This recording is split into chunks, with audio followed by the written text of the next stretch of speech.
저의 개인적인 경험을 봤을 때 코 수술을 하신 전체 환자분들 중에서 다시 또 재수술을 고려하시는 분들은 한 20-30% 이내이신 것 같아요. 대부분의 한 60에서 70%의 분들은 수술을 하신 이후에 더 추가적인 수술을 하시지 않는 것 같거든요. 그렇다면 재수술을 할 때 가장 많은 빈도를 차지하고 있는 것은 사실 이제 모양의 변화, 본인의 만족도 때문이겠죠. 환자분과 수술 전 상담을 통해서 우리가 목표한 모양대로 수술이 성공적으로 잘 끝났어도 미용과 모양 이런 것들은 다 주관적인 면들이 많이 있기 때문에 본인이 처음에 생각했던 원했던 그런 모양이었어도 본인이 생각했던 것보다 좀 높다라고 생각한다든지 아니면 좀 낮아서 아쉽다든지 아니면 생각보다 코끝의 각도가 본인이 생각하거나 좀 다르다든지 이런 여러 가지 변수가 있을 수가 있습니다. 그 다음으로는 수술 후에 무슨 문제, 부작용이 생겼다든가 불편감이 생기셨다든지 하는 그러한 이유로 또 재수술을 하는 경우가 있겠습니다. 저는 최소 6개월에서 8개월 이상은 좀 지나야 된다고 말씀을 드리는데요. 그 정도 시간은 최소한 지나줘야 수술 후에 생긴 코 안의 흉살 조직 같은 것들이 좀 부드럽게 풀리고 잠붓기도 좀 빠져서 정확한 모양을 판단할 수 있는 그런 시기가 돼야만이 그 다음 재수술을 계획할 수 있기 때문입니다. 하지만 예외적인 경우도 있는데요. 초기 급성 염증 증상이 심하게 왔다든지 일상생활에 지장을 초래할 정도의 기능적인 문제가 심하게 오셨다면 조금 더 수술 타이밍을 일찍 잡을 수 있습니다.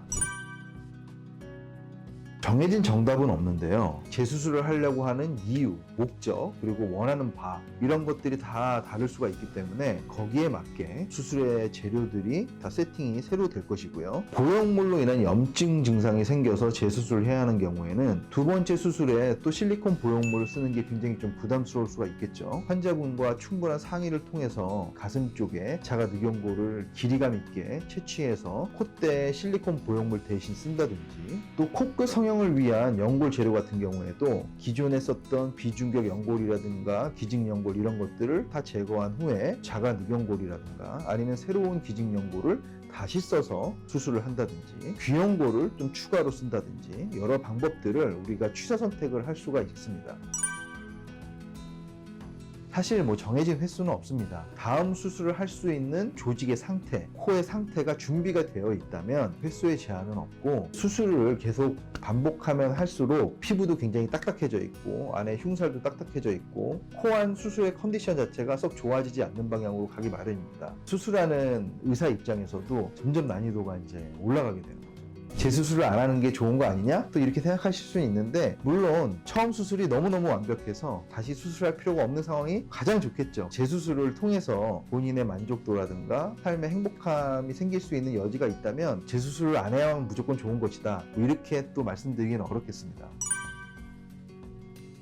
뭐니 해도 실력 있는 코성형을 잘하는 전문의를 찾아가시는 게 가장 우선이겠고요. 중요한 게 수술 후 주의사항 무조건 지켜주셔야죠. 얼마 안 됐는데 술 드시고 담배 피고 코 안에 이런 상처가 잘 아물지 않은 상태에서 손으로 자꾸 건드려서 균이라든가 이런 것들이 상처를 통해서 감염을 일으키고 수술하고 나서 출혈이 생기지 않을 만한 그런 좀 행동도 좀 조심해 주셔야 되는데 이러한 수술 후 주의사항을 잘 지켜주시는 것은 수술을 받으신 환자분들의 의무 같은 건 아닐까 이렇게 생각합니다.